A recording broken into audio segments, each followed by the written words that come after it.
All right, welcome back, everyone. Today, let's take a look at limits as we approach x from the left-hand side or the right-hand side.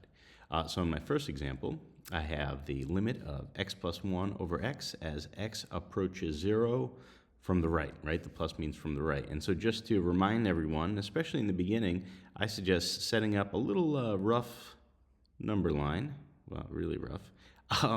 What's on the right of 0, 1, what's on the left of 0, -1. And just to really hammer the point home, here's my right hand, that's over there, and my left hand is on this side. As you can see, I'm not an artist. But I'm approaching 0 from the right-hand side. So from the right, right?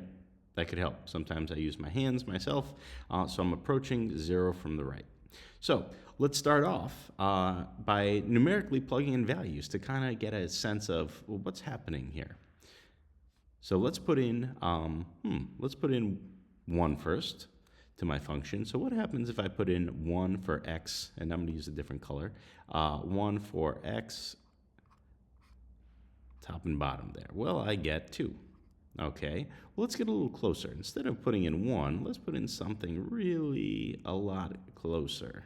So that's a nice use of English, really a lot closer. But anyways, 0.1. All right, so now let's put in 0.1.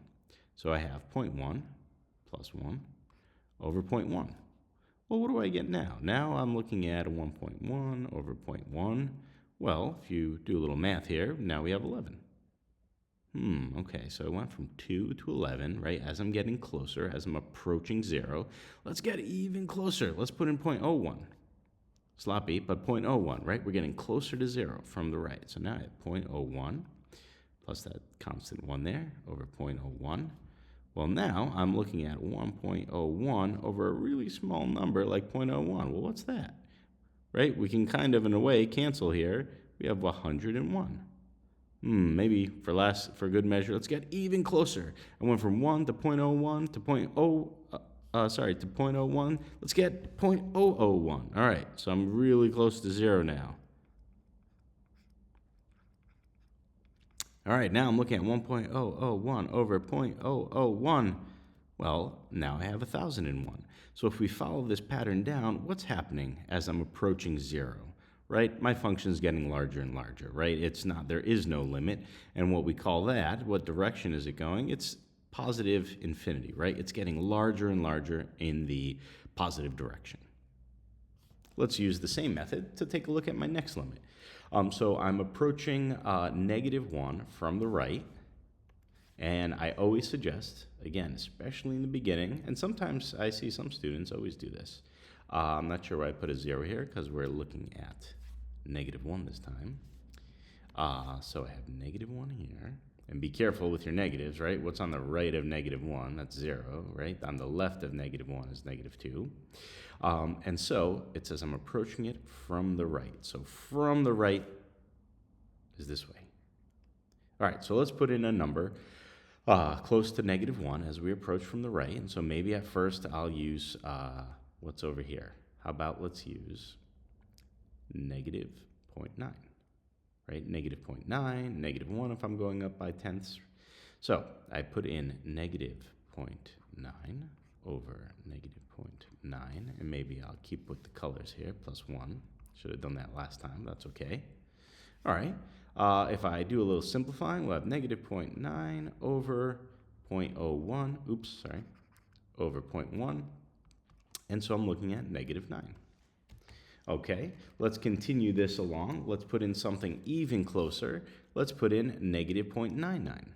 All right, so now I have -0.99, right? I'm getting really, really close to -1 over -0.99 plus 1. Right, now what happens? Well, now I have that -0.99 in the top, but in the bottom, I only have a 0.01 left. So what's that? Well, now I'm at -99. And so if I continue this, you could probably guess, if I put in I'll do it quick though, if I put in -0.999, getting super close from the right to -1 there, over -999.999 plus that 1. Well, now I'm getting -999, right? -999. So what's happening? As I'm approaching from the right, my number is getting larger and larger in the negative direction. So I'm getting a larger number, right, unbounded in this negative direction. So we're going to write my limit as negative infinity. Again, the limit, there is no infinity. That's not a limit. But this is signifying that I'm getting larger and larger in the negative direction. All right, let's move down to my last two questions here. And so same kind of question. I have x minus 4 or x minus 3. I'm getting really close to 3 from the right. Should have switched it up this time, but that's okay. So where's 3? 3 is over here. 4 is on the right of it, right? 2 is on the left. Okay, approaching 3 from the right, so this way. So maybe my first number that I'll put in is something close to 3, so maybe it's 3.1. So 3.1 minus 4, and again, I liked keeping that color the same, that part that's not changing, over 3.1 minus 3. All right, well, 3.1 minus 4, I get a negative 0.9. And in my denominator, 3.1 minus 3, I get 0.1. So what's that? Well, again, I end up with negative 9. Let's get a little closer. Or maybe let's even skip one. Let's not even do 3.1. Let's do 3.001.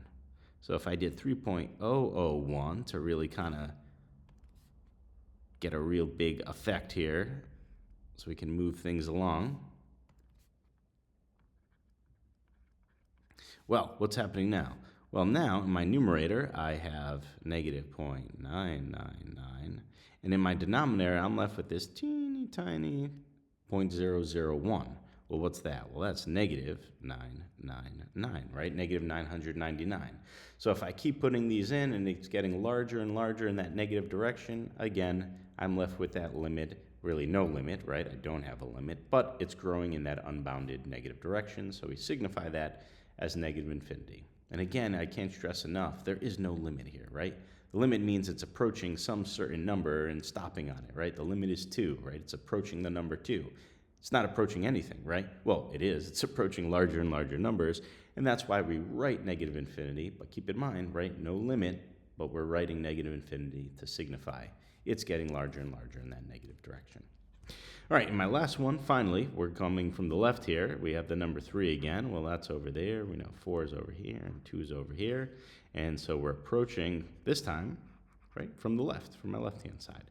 So let's put in a number really close to 3 from the left. Maybe I'm going to put in 2.9 to start, right, 2.9. All right, let's do it. Before I get all this work and do lots of, multiplication and squaring, that would be really miserable. What are we going to do? What can I do here? How about everyone's favorite F word? Yes, you said it. It is factor. Perfect. Of course it is. What else could it be? So let's factor out a 2 in my numerator and a x in my denominator. And lo and behold, I have this nice cancellation, and so I'm just going to be looking at the limit as x approaches 3 from the left of this nice convenient 2 over x, which makes our arithmetic a lot easier. So you might already be able to guess it from this pattern, and if not, it doesn't take very long. Substitute in a couple values, right? So I'm going to put in that 2.9 that I mentioned before.